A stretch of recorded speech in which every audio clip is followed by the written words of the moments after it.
آج ہم حضرت خواجہ شمس الدین عظیمی کے کام کو سمجھنے کی کوشش کر رہے ہیں، اور شروعات ایک بہت ہی بنیادی لیکن گہرے خیال سے ہوتی ہے کہ خالق نے انسان کو علم دیا اور ساتھ میں تخلیقی صلاحیتیں بھی۔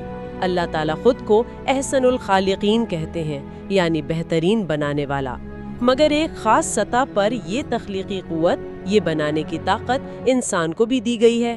جی، اور یہ نقطہ بہت اہم ہے۔ اس کا مطلب یہ ہوا کہ انسان اپنے علم سے، اپنے ارادے سے چیزوں کو وجود میں لا سکتا ہے، انہیں بدل سکتا ہے، یہاں تک کہ فنا بھی کر سکتا ہے۔ اور یہ طاقت ظاہر ہے تعمیری بھی ہو سکتی ہے اور تخریبی بھی۔ ہم نے دونوں طرح کی مثالیں دیکھی ہیں۔ تو آج ہم خاص طور پر حضرت عظیمی کے اس نظریے پر بات کریں گے کہ زندگی، صحت، ذہانت، یہاں تک کہ پوری کائنات، وہ کہتے ہیں کہ سب کچھ مخصوص مقداروں یعنی کوانٹیٹیز اور فارمولوں پر قائم ہے۔ تو آج ذرا اس کو گہرائی میں سمجھنے کی کوشش کرتے ہیں کہ اس کا مطلب کیا ہے اور یہ علم کیوں اہم ہو سکتا ہے۔ اچھا، تو یہ مقدار کا جو تصور ہے، اس کو ذرا کھولیں۔ حضرت عظیمی اس کی وضاحت کیسے کرتے ہیں؟ کوئی مثال؟ ہاں، وہ بالکل روزمرہ کی مثالوں سے بات شروع کرتے ہیں، جیسے ریڈیو ہے یا ٹیلی ویژن، یہ انسان نے بنائی ہے۔ ان کی جو طاقت ہے، ان کی کارکردگی، وہ ان میں لگے پرزوں اور توانائی کی خاص مقداروں پر منحصر ہے۔ اگر وہ مقداریں صحیح نہ ہوں تو آلہ کام نہیں کرے گا، ٹھیک ہے نا؟ جی بالکل۔ اور یہ اصول صرف ان چھوٹی روزمرہ کی چیزوں تک محدود نہیں ہے۔ حضرت عظیمی تو بہت بڑی مثالیں بھی دیتے ہیں، جیسے ایٹم بم یا ہائیڈروجن بم۔ ان سے جو بے پناہ توانائی نکلتی ہے، جو تباہی آتی ہے، وہ بھی اصل میں توانائی کی مقداروں کو ایک خاص طریقے سے جمع کرنے یا ان میں رد و بدل کرنے کا ہی نتیجہ ہے۔ تو یہ صرف فزکس کی بات نہیں، ان کے نزدیک یہ ایک زیادہ بڑا کائناتی اصول ہے۔ اچھا، یعنی یہ صرف مادی چیزوں یا فزکس کی بات نہیں ہے۔ حضرت عظیمی تو اسی اصول کو انسان کی صحت اور بیماری پر بھی لاگو کرتے ہیں۔ یہ بات مجھے بڑی دلچسپ لگی۔ وہ صحت کو بھی مقداروں کا کھیل سمجھتے ہیں کہ صحت مند ہے تو مقداریں فعال ہیں، بیمار ہیں تو کمزور یا بکھری ہوئی۔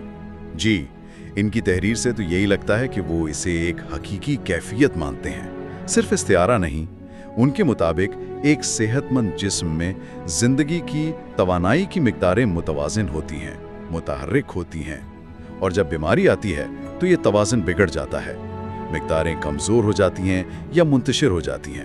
اور یہ صرف جسمانی صحت تک نہیں، وہ اسے ذہانت اور ذہنی حالت پر بھی لاگو کرتے ہیں۔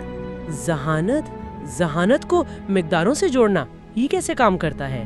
میرا مطلب ہے، ان کا کہنا ہے کہ جو شخص ذہین ہے، اس میں عقل و شعور سے جڑی ہوئی جو مقداریں ہیں وہ زیادہ فعال ہوتی ہیں، جبکہ جو شخص ذہنی طور پر کمزور ہے یا غیر متوازن ہے، اس میں زندگی کے جو عملی تقاضے ہیں انہیں پورا کرنے والی مقداریں یا تو کم ہوتی ہیں یا ان کا بیلنس توازن ٹھیک نہیں ہوتا۔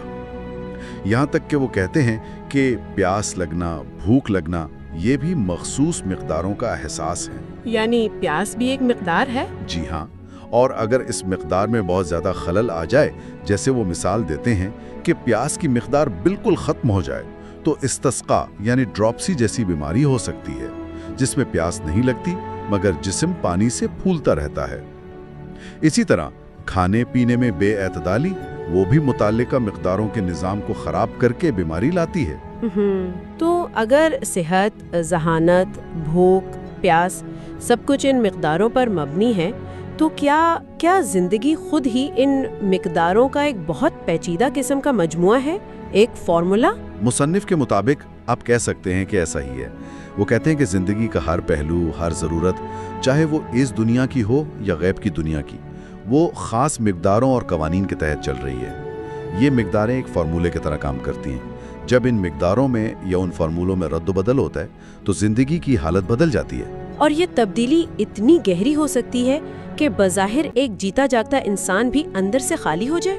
جی، وہ یہاں تک کہتے ہیں کہ مقداروں میں رد و بدل سے زندگی میں ایسا خلا پیدا ہو سکتا ہے کہ انسان ان کے الفاظ میں نہ زندوں میں شمار ہو نہ مردوں میں، ایک طرح کی وجودی کیفیت بیان کر رہے ہیں۔ یہ بات تو واقعی بہت گہری ہے، اور پھر وہ یہ بھی کہتے ہیں کہ انسان خود ایک فارمولا ہے، لیکن کمال یہ ہے کہ اسے صرف اپنے فارمولے تک محدود نہیں رکھا گیا، بلکہ اسے کائنات کے دوسرے تخلیقی فارمولے سمجھنے کی، سیکھنے کی صلاحیت بھی دی گئی ہے۔ جی ہاں بالکل، وہ تو یہاں تک اشارہ کرتے ہیں کہ انسان میں فرشتوں کے، آسمانوں کے، حتیٰ کہ عرش کے تخلیقی فارمولے جاننے کی بھی صلاحیت ہے، استعداد موجود ہے۔ لیکن اسی مقام پر وہ بہت افسوس کا اظہار بھی کرتے ہیں کہ مسلمانوں میں یا شاید آج کے انسان میں عمومی طور پر وہ تجسس، وہ تلاش، وہ تفکر یعنی غور و فکر، وہ روش ختم ہوتی جا رہی ہے جو ان فارمولوں کو سمجھنے کے لیے لازمی ہے۔ جبکہ ان کے مطابق تو قرآن خود دعوت دیتا ہے غور و فکر کی، کائنات پر تحقیق کی۔ بالکل، وہ یہی نقطہ اٹھاتے ہیں کہ اللہ کا قانون تو سب کے لیے ایک جیسا ہے، جو تلاش کرتا ہے، جو غور کرتا ہے، وہ پاتا ہے، چاہے اس کا مذہب کچھ بھی ہو، اور جو انکار کرتا ہے یا کوشش چھوڑ دیتا ہے وہ محروم رہتا ہے۔ علم کے دریافت کے دروازے تو تفکر کرنے والوں کے لیے ہی کھلتے ہیں۔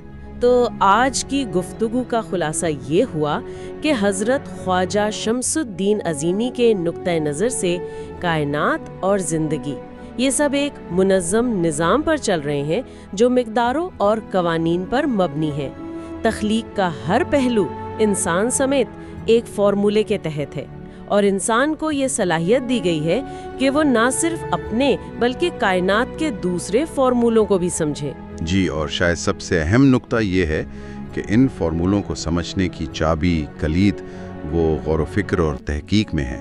یہ صرف کوئی مادی ترقی یا ٹیکنالوجی کی بات نہیں، بلکہ یہ خود زندگی کو، شعور کو، وجود کے گہرے رازوں کو جاننے کا راستہ ہو سکتا ہے، جیسا کہ مصنف کا خیال ہے۔ اور یہ ہمیں ایک آخری غور طلب سوال پر چھوڑ جاتا ہے۔ اگر انسان اور کائنات واقعی فارمولوں پر قائم ہے اور ہمیں ان فارمولوں کو سمجھنے کی صلاحیت یعنی تفکر بھی دی گئی ہے، تو اس صلاحیت کو پوری طرح استعمال نہ کر کے ہم خود کو کن عظیم امکانات سے محروم رکھ رہے ہیں۔